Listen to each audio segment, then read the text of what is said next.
Well, from a day that was sort of started off with a Mk1 Golf, we've progressed all the way to a Mk2 Golf, but it's a bit more than just a Mk2 Golf, isn't it? Yeah, it is. Yeah, hi, I'm Mike Harding, Harding Auto Services. This is our MH-27, so this is our Mk2 Golf, but it's got a Mk7 platform. So engine, drivetrain, running gear, brakes, it's all Mk7 underneath, but with a bit of style and class of the Mk2 shell. We've had to do quite a lot of work to the shell to accommodate the wider track, so hence the arches and all the development work to accommodate the extra wheelbase. But yeah, I think it's come out lovely, and it's a Oakley green, actually, the colour, which is a 1990s VW colour. So it's oak green, but with a bit more in it. Yeah, it's got a bit of a pearl flop in there and some metallic, so it's got a nice little bronze look under the light. And this is my design, so I like it, but hopefully other people do as well. It's something that we've been working on. It's paying homage a bit to the Rally, the G60. A lot of people like the front arches because they say it's very integrale kind of style, but yeah. Well, I think there's my first car was a Mk2 Golf. It was a jade green metallic Golf, so I've got a thing for green Golfs, but the modern touches, the LED headlamps on it, but I think the green and the bronze wheels is bang on trend, isn't it? So, do you know what? Green and gold has been a colour that goes well together, but this is just the modern, that bronze, just that takes the edge off it. But I do think it looks stunning together. I know I'm very biased, but it's something that we've worked hard on to get that colour scheme right. But yeah. No, I think you're right, but it's certainly very nice on top. But under the bonnet, there's quite a bit gone on in there, isn't there? Tell us, in 3 million words or less, what's gone on to the engine. So this is based on the Golf R engine, so it's the IS38 turbo, but a hybrid version of it. The engine's been fully forged, so it's been fully blown apart. It's got a Marla Motorsport bottom end and a Supertech valve train. So it's got all the usual upgrades, pneumonic exhaust valves and things like that to handle higher temperatures and higher pressures. It's producing about 530 horsepower. In this particular application, all through the front axle. So it's front wheel drive, DSG gearbox, so flappy paddles on the steering wheel. And it's loosely based on all of the same concepts of Golf R and all of the normal things that you would do if you were doing a real high-powered engine for a Golf R, and just basically made to fit. But the difference is this is running on an SCS Delta standalone ECU. So it's not Volkswagen, the engine ECU.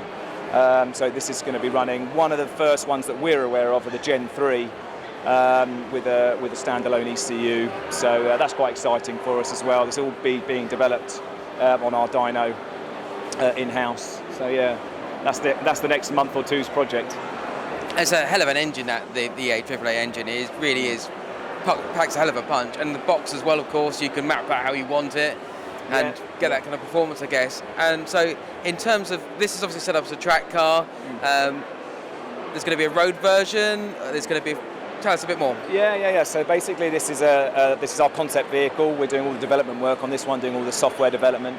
And then eventually we're going to be doing a 2-wheel drive and a 4-wheel drive option, and a road and a track use. So this is something that we want to do as a model for future purchase. That's going to be made to order, and it's going to be basically customised to the customer's requests, basically. And interior, this is really stripped out and lightweight and gutted, but the road version we're intending on making with a full interior. But a lot of the things that we do, we don't offer packages really. We offer the option to discuss, and we try the best we can to give the customer what they want, and try and provide something which is unique and bespoke to them. And we don't.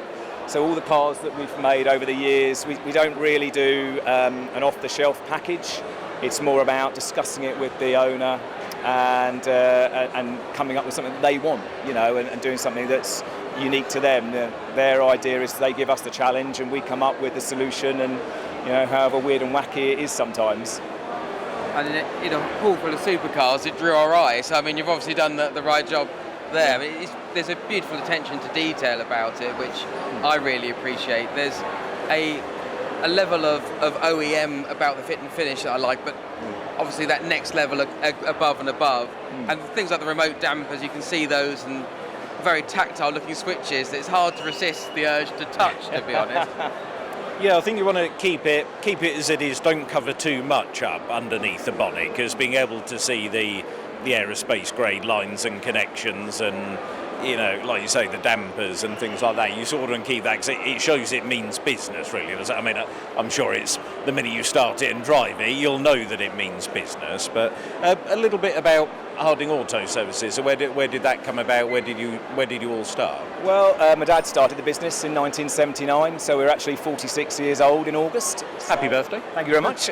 I'm not 46. And second generation family business. My dad started just doing general servicing and maintenance and MOTs, which we still do today. But we've just diversified, and over the years I went off. I did a typical father-son thing. I went and did my master's degree in mechanical engineering, and then worked as a design engineer for Triumph and various other places.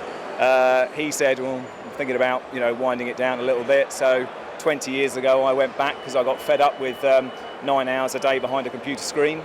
So the last 20 years I've been sort of steering the business, and this is where we've ended up basically. And it's still a family business. My wife does the accounts and the payroll. My mum and dad are still around doing bits and pieces. So it's very, very family orientated, and that's what I like to keep it that way. Basically, keep it under one roof, and try and keep an eye on all the things we do. That's wonderful. But I mean, going back to the car, you say it's a stripped out interior. It smells fantastic in there. There's not much leather, but what is in there does smell very, very nice. So looking at the inside as it is now, obviously there's no dashboard. Will it have a dashboard in it and some other bits and pieces once you're done? Yeah, so the basic premise behind it is it's going to have a custom dashboard. We're going to be running with a 10-inch LCD display, and obviously on the steering wheel we've got switchable modes. So as you switch through the modes, the dash will change. So we're going to have a road mode, a race mode, and a drag mode. So it's going to be a little bit for RES. You turn the rotary switch and the dash will change colour. And then basically what we've got after that is we're using the original Mk2 ventilation system. But everything behind that then will be all the modern electronics. So all standalone ECUs for obviously the engine, gearbox, ABS, power distribution module. The steering wheel, you've got to have a look at that. That's Bluetooth. So actually, there's no wiring to the paddle controls. So that's something that AIM have recently developed. So we've been working with AIM. Cobra have done a great job with the seats. They're one-offs that they made for us with that sort of tartan pattern through the middle, which is just paying homage to the Golfs of that era. We're very lucky. We've got some great suppliers as well who've helped us out with things. And helped us develop a few things that are unique to this car as well, just to give it that kind of special feel. So hopefully it'll be, when it's all wrapped and finished, it's going to be a really nice package. I think it's fair to say that'll probably be the best Mk2 Golf in the world. I know it's a big thing to say, I'll say it now, but I think that sounds perfect. That really does sound good. Well, that's not for me to say. What we're trying to do is, you discuss the OEM, we want that kind of OEM plus feel, that kind of eye for detail, painstaking amount of time has been spent even, doing the brake pipe work and, just making sure that, even the things you can't, what I tell my guys is, if you concentrate on the quality of the things that people don't see, then the quality of your work will shine through. And there's things on this car that no one will ever see, but we know that we've done it to the best of our ability, and that eventually that comes out and you see that. So it takes time, to get that kind of detail and quality. But I think it's worth it, and ultimately in the end you get something that just you can see that time and attention has been paid to all the little things, and they add up. Just to remind us, just to conclude, the power and the rough weight of this car. Yeah, okay, so in max power mode at the minute it's 530 horsepower, and it's coming in just under 1100, so about 1090 kg. So wow. Yeah, that's going to be a handful. We're going to have to work on the calibration of the engine, DSG and ABS system to get the power down, especially in the two-wheel drive mode. But yeah, it's something that it's going to be fun. This winter we're going to be doing all the software development, so hopefully in the spring you should see it out on the road. Excellent. And if people want to keep an eye on this and see it, whereabouts can they find you? Yeah, I mean, Harding Auto Services is Instagram, Harding Autos Facebook. So yeah, social media is out there. Our website's hardingautos.co.uk. So look us up, and there's loads of stuff on there from the last year actually. Some great photos and videos of all the things we've been up to. So yeah, have a look, check it out. If you want to pop down in your local, yeah, come and see us. Amazing. Thank you very much indeed. No problem at all. Cheers, thanks. Thank you.